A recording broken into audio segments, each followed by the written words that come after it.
Welcome to Fuller Butz, a behind-the-scenes plastic surgery podcast. Yes, you heard that right. Join your co-hosts, Dr. Sam Fuller and Dr. Dan Butz, board-certified plastic and reconstructive surgeons, on an exclusive full-access pass into the world of plastic surgery. Combining their expertise and training, Drs. Fuller and Butz will share medical insights, detailed explanations, and lighthearted humor to keep you entertained and informed. We're certain you'll become passionate about the plastic surgery specialty, and between debunking myths, uncovering truths, or just making you laugh out loud at their perspective on this creative and artistic field, we've got something for everyone. From tummy tucks to Botox and mommy makeovers to surgery do-overs, the Fuller Butz podcast will surely satisfy your podcast fix. All right, now let's dive into this episode. Welcome to the Fuller Butz podcast, a behind-the-scenes look at plastic surgery. We're going to be exploring a different side of plastic surgery today. We have a very special guest. She's a highly trained super microsurgeon. She trained from Vanderbilt for college, University of Texas, University of Chicago for plastic surgery residency, NYU for microsurgery training, and now you're an associate professor at University of Virginia. Yeah. She's written countless papers, amazing talks, and so much more. And she's actually apologized for her resume being so long.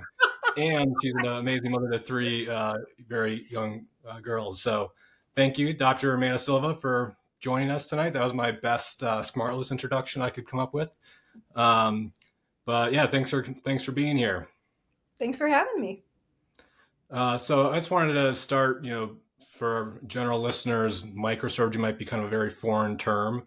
Mm-hmm. So just tell us a little bit like what that is, what inspired you to go there. Did you always want to be a microsurgeon? Yeah, I did not always want to be a microsurgeon. I didn't honestly even know what it was until I was well over halfway through medical school.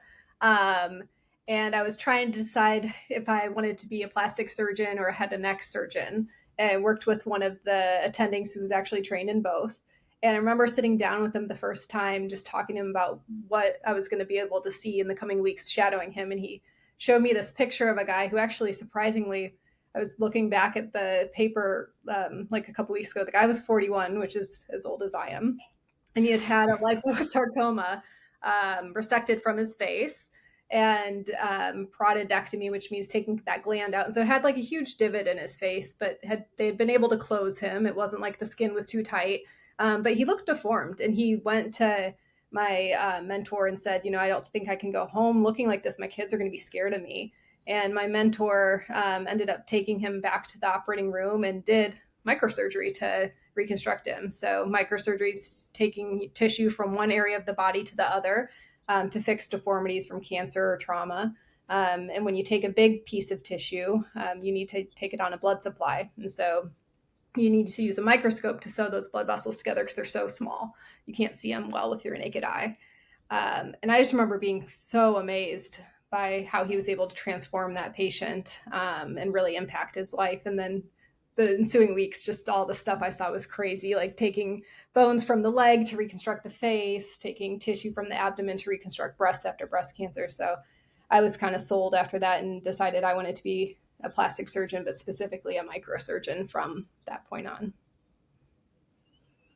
Those are incredible stories, and really those aha light bulbs were like, yes, I want. I'm passionate, I'm motivated. Like I want this to be my calling, and you found that, and that's amazing that you were able to exceed and now become a mentor for other people who are to be microsurgeons or interested in the field as well. I don't think you really highlighted just how challenging or difficult microsurgery is, because you're just like, hey, we take some bones from the leg and put it on the face. And there's just way more to it than that.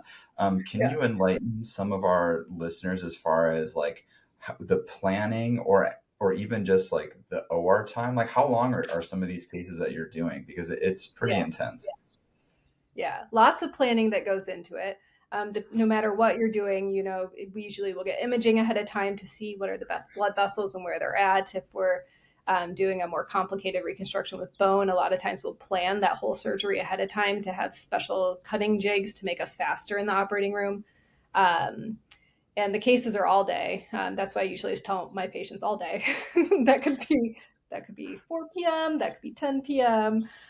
Just depends on how complicated it is. And One thing that I also kind of love about microsurgery is it's also very humbling. You can kind of get into a swing where things are going really well for months at a time. All your cases are great and you're really proud of yourself. And then all of a sudden you'll just have this super challenging case and it just kind of brings you back down to ground. And that's kind of, I guess, getting into what's complicated about microsurgery is sometimes the vessels will spasm or they'll clot and you just can't get it working and you have to troubleshoot different ways to fix it. So that's where having a lot of skill and thinking outside the box and different ways to troubleshoot can be really valuable and important in microsurgery. Yeah, one of my mentors at my fellowship at the Curtis National Hand Center, we were doing like a 4-finger replant, and he after like the third finger, he's like, microsurgery and replantation is really cool and really fun until it's not. Until things start to go wrong, and then you start to have issues, and you start to have to troubleshoot all those things. And so, it definitely is a humbling experience from thinking back on the days of the long, intense cases. Do you have a record case? Like, what's the longest micro case that you've been in? Interesting. I don't know. I mean, that I've been in, I would say Larry Gottlieb, one of our mentors, he for sure is the longest case I've ever been in, but I honestly don't even know. I just love the cases so much. I don't even pay attention to how long they take. I remember probably the longest case was when I was a resident with him. It was actually after we had gone to our big microsurgery meeting in Hawaii that year. And I remember flying back and I was like really, really pregnant too. I was about to have my first child. But I was like so excited to do this head and neck reconstruction case with Gottlieb. And I think I got in that morning, came to the hospital, did that case. And I'm sure I was there over 24 hours and then finally went home the next day. But it was great because we got to do this really cool case and take care of this patient. And again, just didn't really even realize where the time had gone. Yeah, mine is a 26-hour Dr. Gottlieb. I know exactly how long my longest is. We were late to clinic the next day, so went straight to clinic all day. And so I think everyone's got. Dan, do you have a number, or do you have a specific one? It was definitely. I think I was a med student. I did a whole on rotation with Dr. Gottlieb, and it was a 24 5-hour surgery clinic, and then had to take it back pretty quickly afterwards. Yeah. So, I mean, these are like pretty incredible surgeries. And I think some of the advances of, if you look at the success rate, especially for like breast reconstruction, it's like 99.9%, at these high volume locations. Head and neck's a little bit different, but it's just what's wild, like what you can do with microsurgery and how good it's become. Yeah. I mean, some of those big surgeries, Dr. Gottlieb's, famous for his chimeric flaps with you have a bone on one vessel, a piece of muscle, then another bone, and then a paddle of skin, and kind of winding it all together to make a face look like a face. And it's pretty remarkable stuff that most people, like you were even saying in med school, doesn't even really realize it is a field, let alone a field of plastic surgery.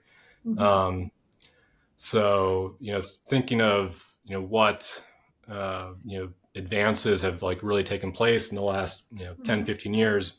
Residency is like Vioptics was really cool, or the couplers. People are using robots, and like what is kind of changed. Obviously I haven't done a free flap in 7 years. Like what has changed, what is new? Is it rapidly getting better, or things kind of getting close to a peak, you think? I think we're still very much on the uptick.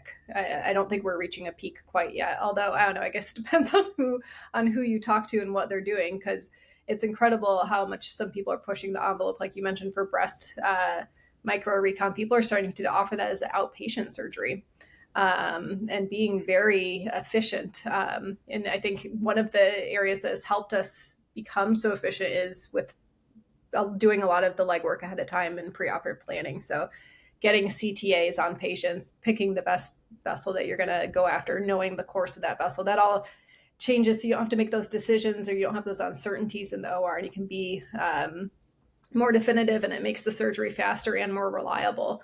So that's something I think has been a huge advance, although I wouldn't say it's like this cool future thing. It's, but when we were residents, we didn't use preoperative imaging. And that's something that I feel like as an attending, I've really learned how to use as a tool to make myself more efficient. I would say that also imaging in general for other areas. So I think we're going to talk about this probably. So I guess not to be a spoiler, but lymphatic surgery.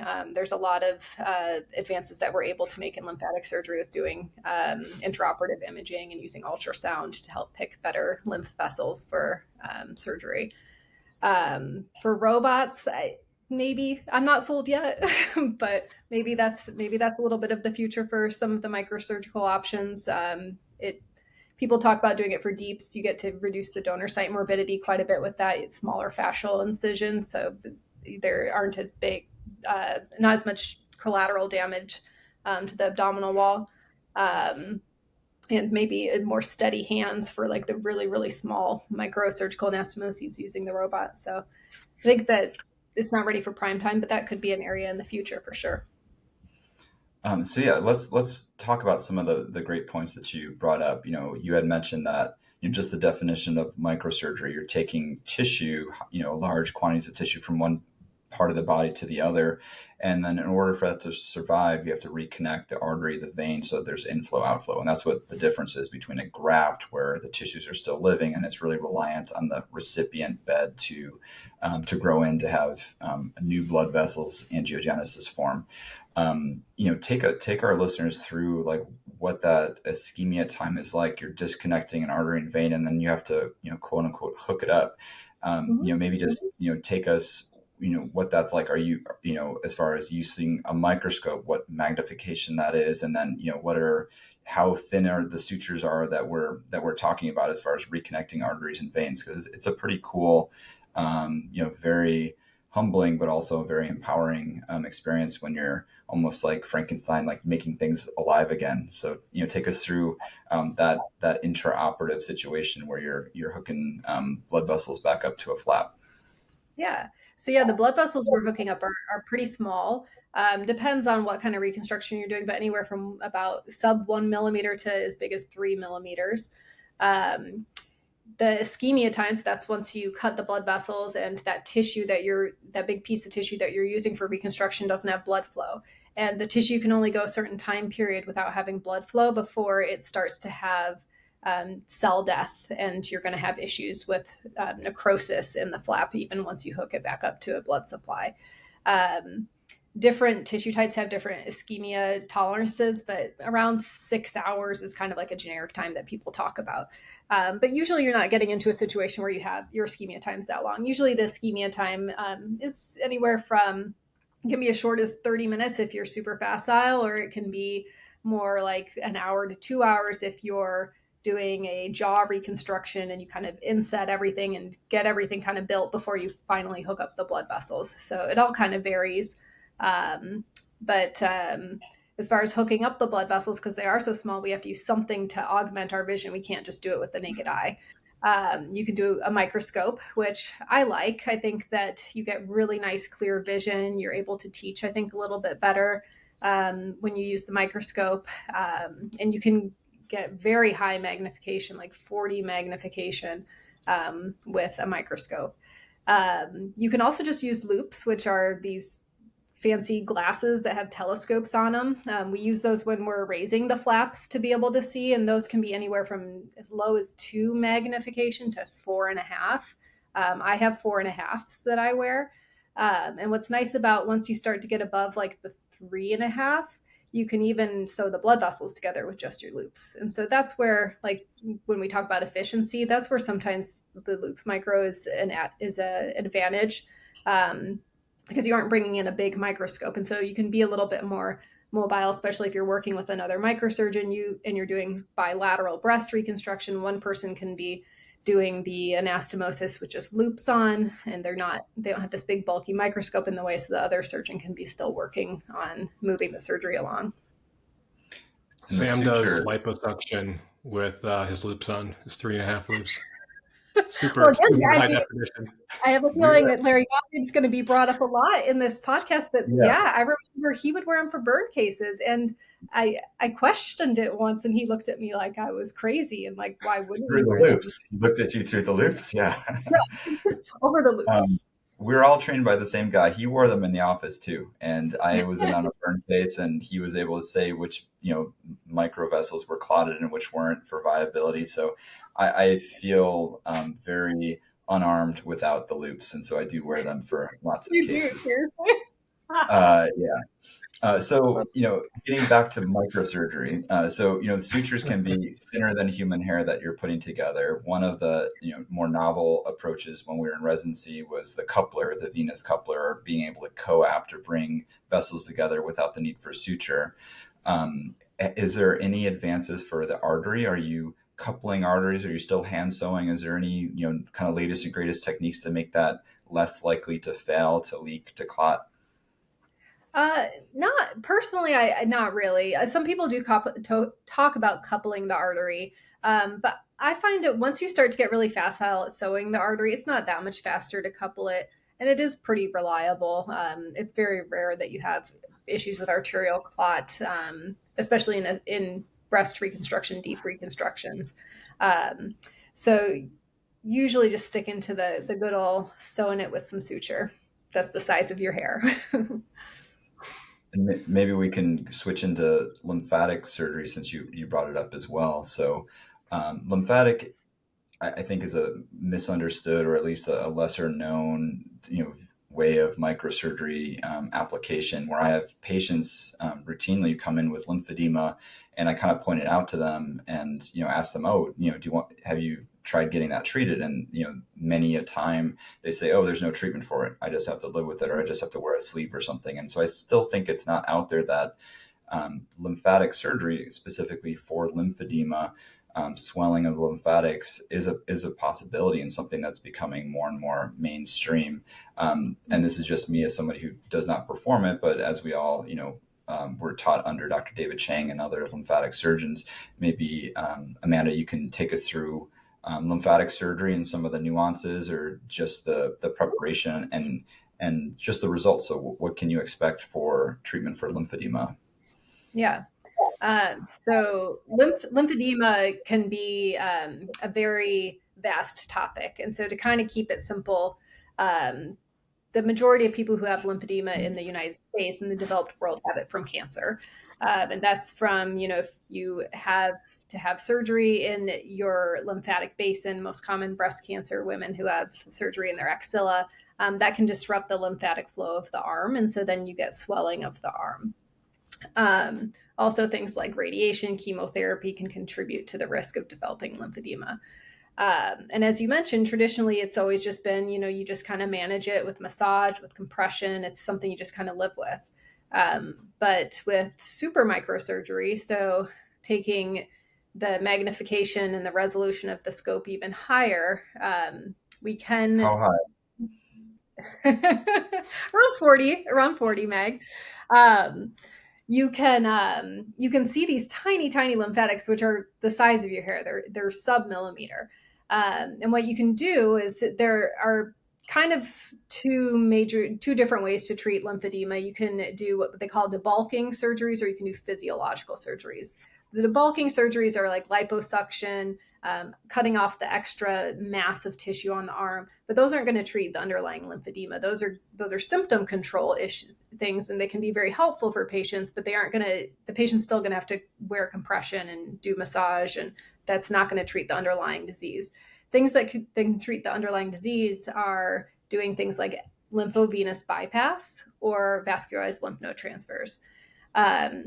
Lymphovenous bypass is where we use a special camera. We inject a dye into your web spaces of your digits of the affected extremity. And then we can use a special camera to visualize the lymphatics and see where they're flowing normal. And then they're hitting areas where they're hitting scar and they're not flowing properly. And then we make little cuts about an inch long to find those lymphatics. And then we find veins that are nearby, and we cut the lymphatics and we sew them to the nearby veins using the microscope. So we're sewing a lymphatic that's usually about 1 millimeter, less than 1 millimeter in size, to a vein that's also very small, about 1 to 2 millimeters. And that allows the lymphatic system to decompress through that vein, because eventually lymphatics flow into your vein system. It's just at a higher level up in your neck. But this is a way to kind of bypass where it's been scarred and it can't flow anymore.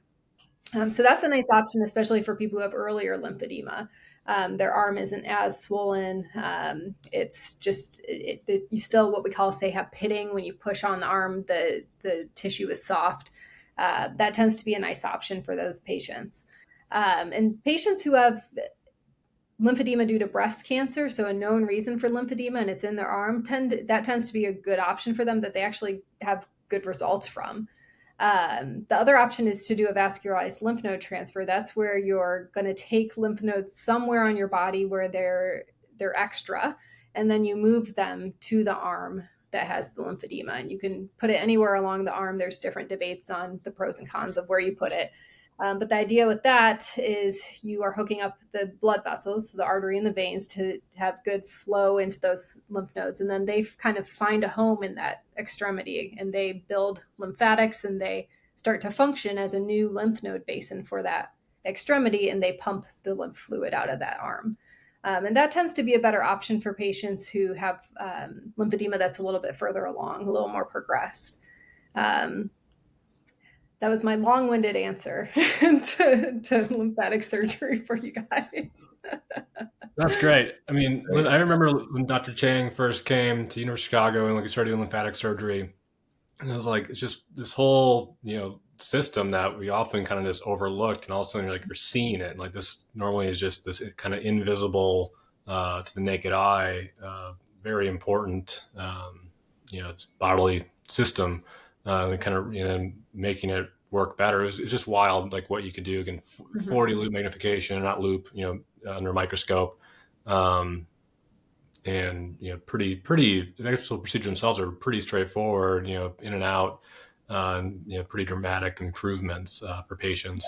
And now that can help me appreciate when people start talking about doing lymphatic massage for liposuction, like how that can those can get bogged down, and it can help things get that fluid moving around.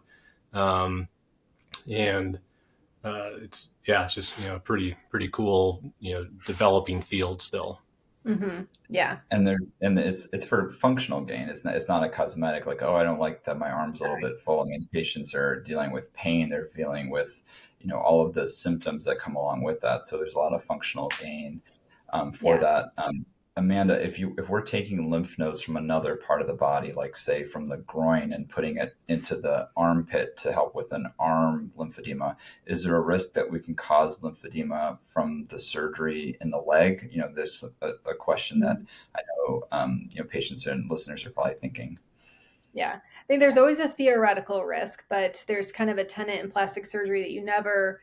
I'm gonna butcher this, but you guys know this, where essentially, I'm not going to even try to say the saying, but you don't want to take anything from something on the body that Peter to pay Paul.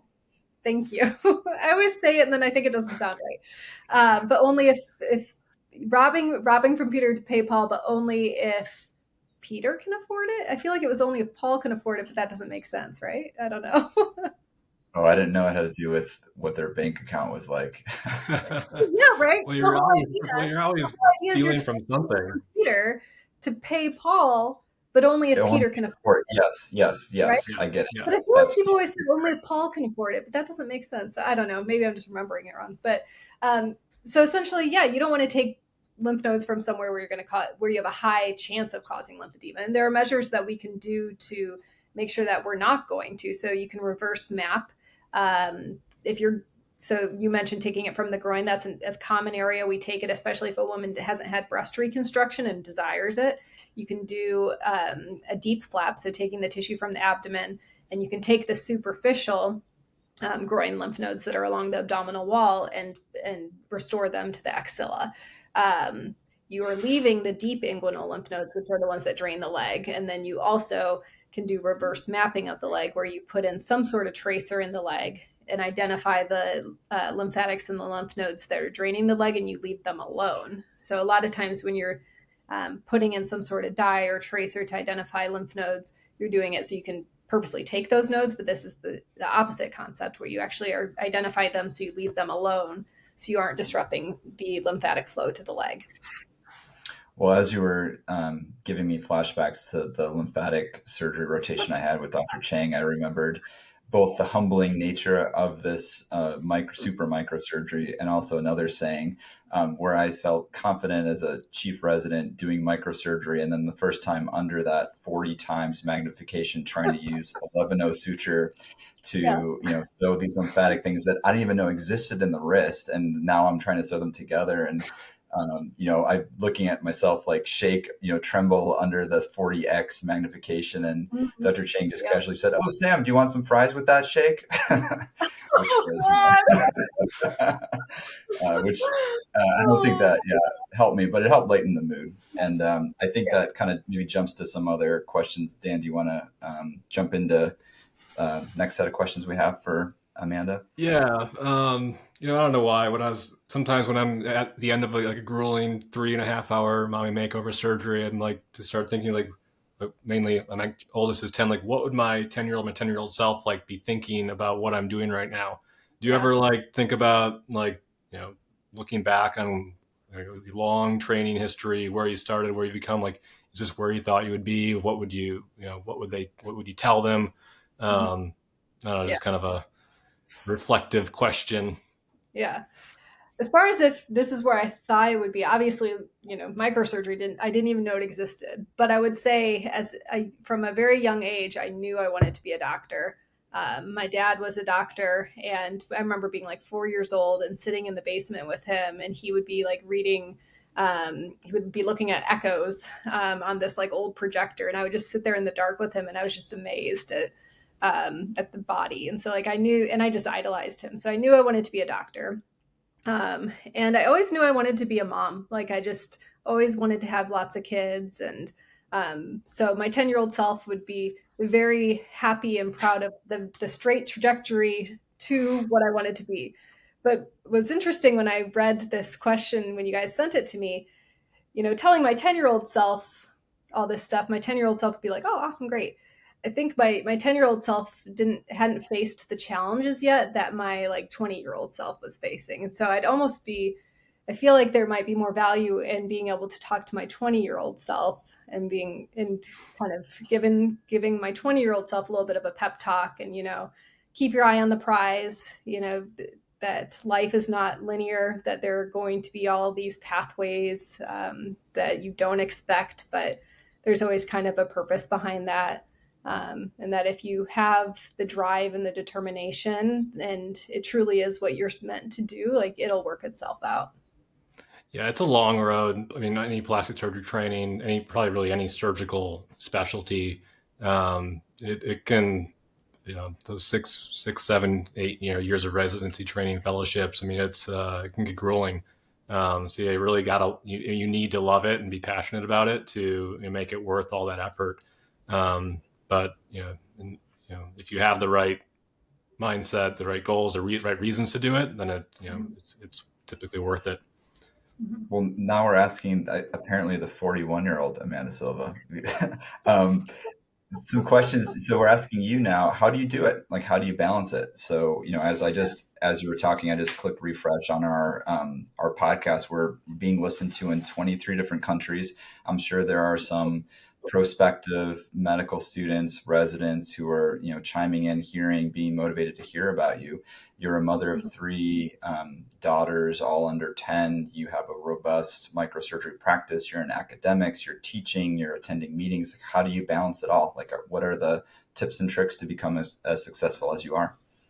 Yeah. Sorry to drop your age. Oh, it's fine.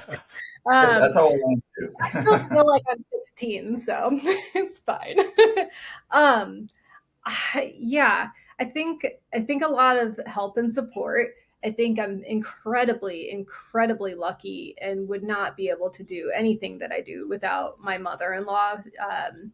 When I was pregnant with my first daughter, Caroline, when I was a chief resident, my mother-in-law sold her house in Memphis. She had the house that my husband had grown up in. She sold everything, and moved into a 2-bedroom apartment with us in Chicago, and has raised my kids ever since, and has been just like a stable presence for them. And anytime, like, I just honestly, I never have to worry about if I get called in the middle of the night, or if I need to go to a conference. I know she'll always reliably be there taking care of my kids and doing a great job.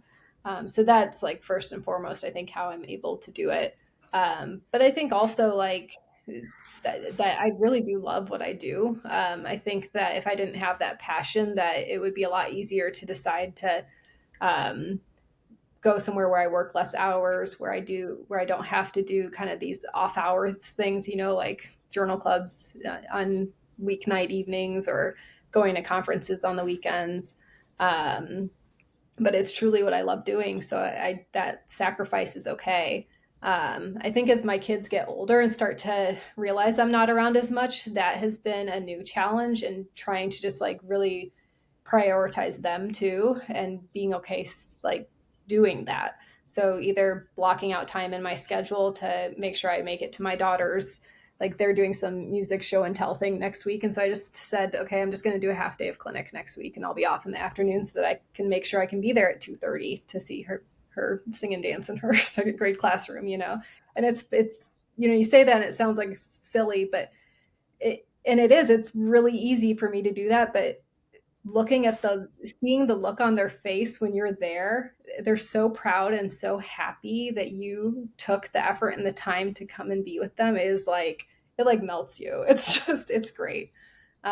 So I think, those are kind of the big things, having the support, and then also like prioritizing the people around you, and kind of looking at things from a bigger perspective, and not it's easy to kind of get tunnel vision and focus on yourself. And I think trying to kind of sit back and look at other people's perspectives too.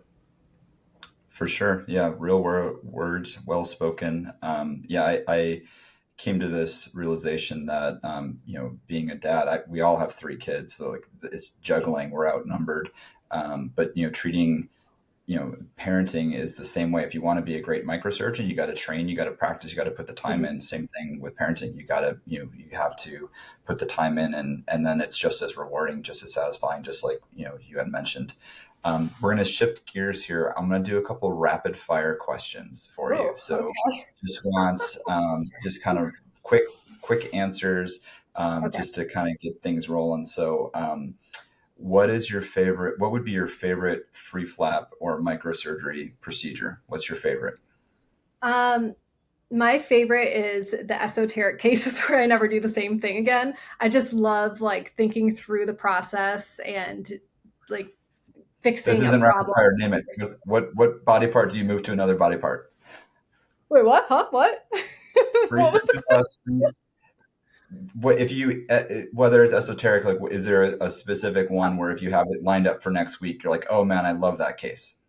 I love head and neck reconstruction. And so usually, if I can do like a chimeric fibula, I love it. Would you rather be in the office or in the OR? In the OR. Or though, I don't know. These are rapid fire questions. You already answered. So you're done. What is your favorite surgical instrument? Like, what is the one thing you dissect with, you use all the time, you have to have? It's your baby, it's your child. You gotta have it with you at all times. Can I give 2 answers? Sure. So the McCabe, for sure, a McCabe. But I'm really guilty of just using my fingers to operate and dissect. Interesting. What is your favorite resource to learn about microsurgery, about plastic surgery? What's your go-to?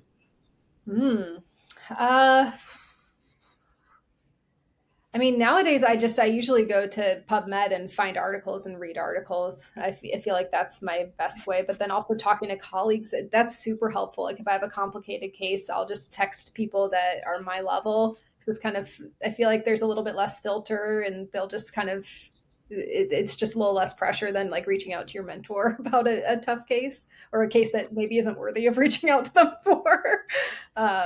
So yeah, my peers is Great. probably Okay. my And favorite. then who was your favorite senior resident at University of Chicago? I plead the fifth. All of those rapid fire questions was just to get you to answer that question. Yeah. Failed.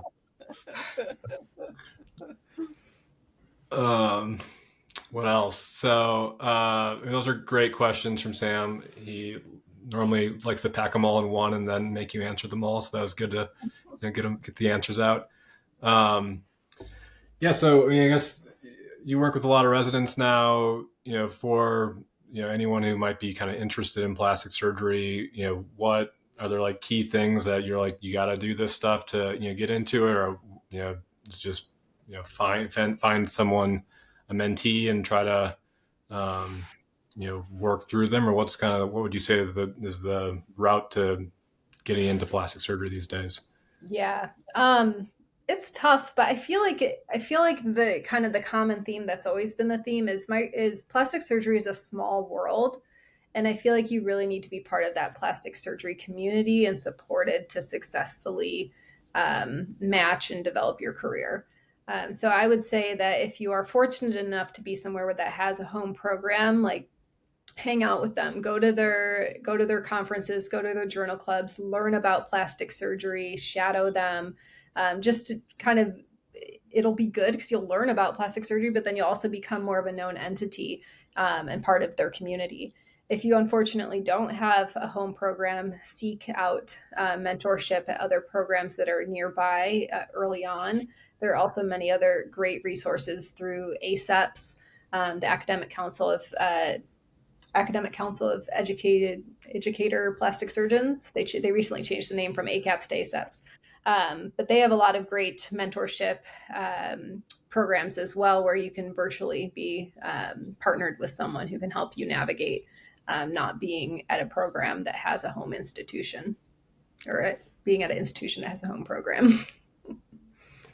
Yeah, I think that was commonly like, you kind of just got to be around. So, people aren't going to go out, especially, they're busy. Plastic surgeons aren't going to be like, oh, do you want to come, do this? So you have to kind of just be there, go to the meetings, go to the conferences, try to, not ask just one question, but multiple times to you become a known entity. And obviously you don't want to be annoying about it. There's that careful balance, right? Of like being present and engaged, but not like stepping on people's toes. Right. But it's so true. Like, you gotta, just, find the right person who will kind of take you under the wing and then, expand from that.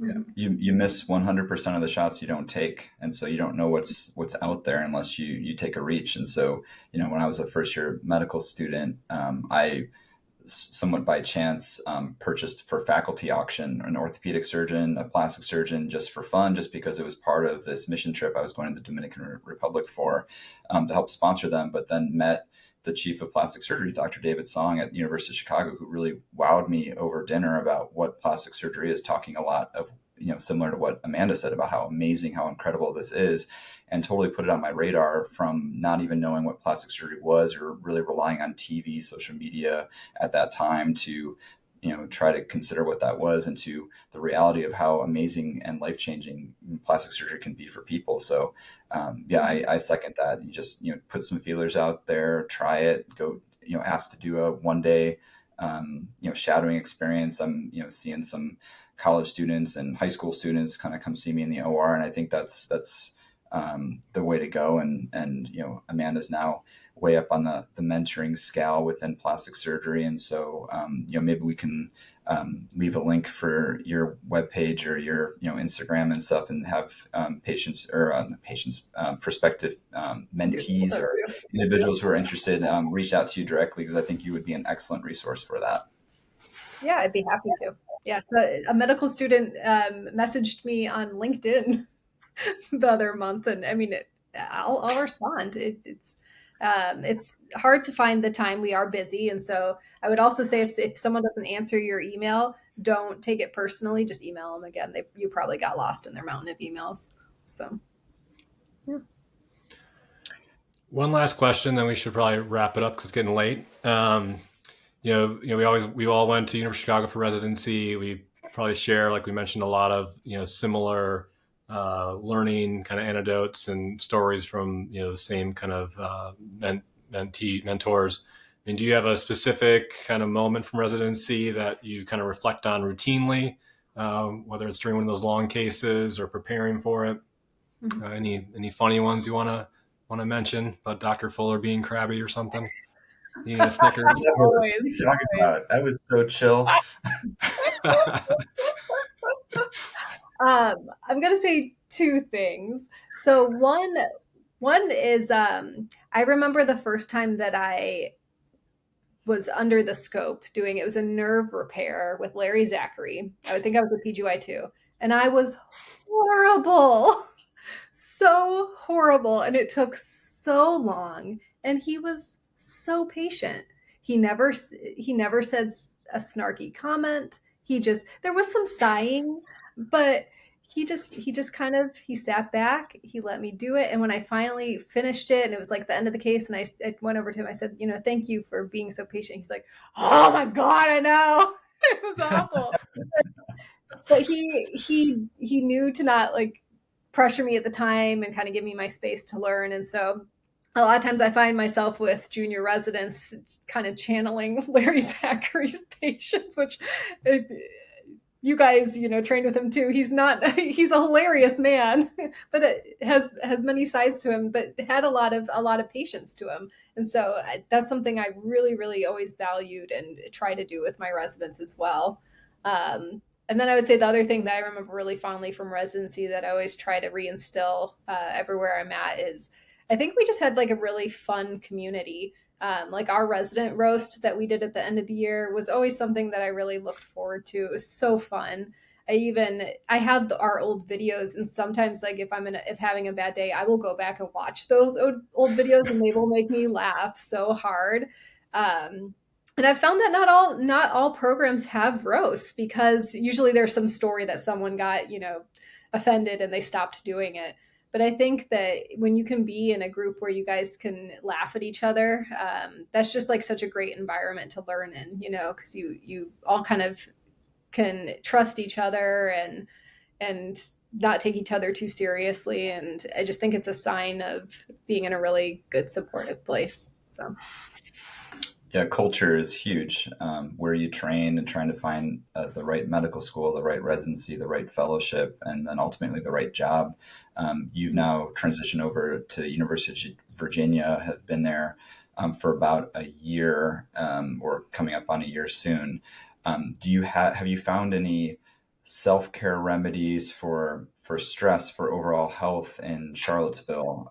Because that's one thing that I feel like as doctors is we sort of neglect is, if you're going to be under the scope or under, your loops for 8 hours, 12 hours, 16 hours, that takes a toll on your back, your neck, your overall mental and physical, stressors. Do you have any secret tips for us for, how do you yoga? Do you stretch? Do you, is there a protein supplement? Like, how are you staying so fresh all the time? What's the secret? How are you still I'm 15? exhausted today.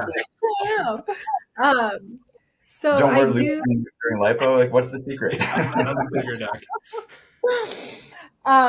So Charlottesville is beautiful, and I love just being outdoors and going for walks. And that's actually another way that I kind of tie in my family. So like if I notice that one of my daughters is kind of acting out, it's usually because they aren't getting enough attention. And so I'll offer to, when I get home from work, to go on a walk with just them.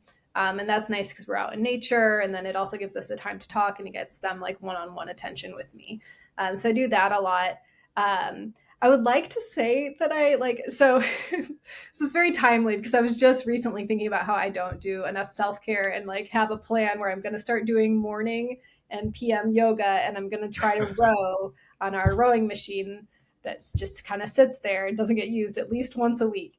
And I think I've done morning yoga one time this week. So I don't know. Talk to me in a couple of months and see if I've gotten to my goal. Sometimes I'm just guilty of, after a long day, sitting on the couch and watching bad TV. So I mean, sometimes I try to convince myself that operating is really physically demanding, and that counts as working out, but it doesn't.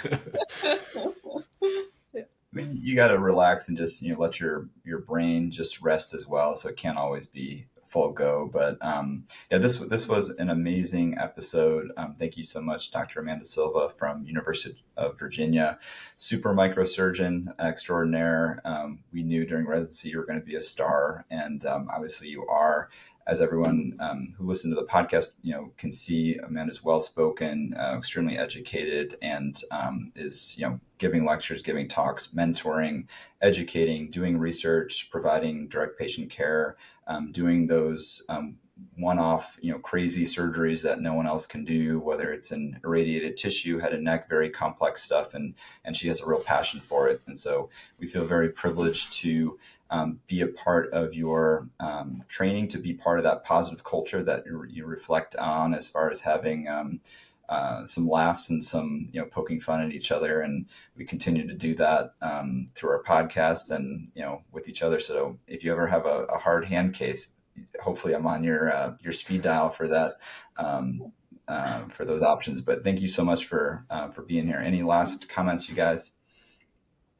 Thank you for having me. And I will say that I was tickled when I saw that you guys started this podcast. Your banter is incredible. I love that you have this outlet, and I love that it's called Fuller Butz, because I think we used to joke about you guys going into practice together and having a practice Fuller Butz. Yeah, that was the goal. This is all we could reach to, was the podcast. Awesome. Thank you, man. Great chatting as always. Hopefully we'll see you at a meeting again someday. Yeah, definitely. Good night. Night. All right. Good night.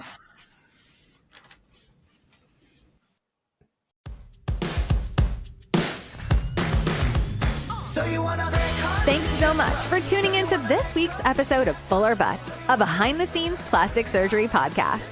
Doctors Fuller and Butz are so appreciative of your time and attention. We invite you to subscribe, share, and continue to enjoy our plastic surgery perspective. Feel free to reach out on Instagram at either @SFullerSurgeryMD or @DanielButzMD. That's Butz with a Z, for comments, suggestions, and support. Remember, be artsy, stay scientific, and make life fun. We hope you'll join us again on the next episode of Fuller Butz.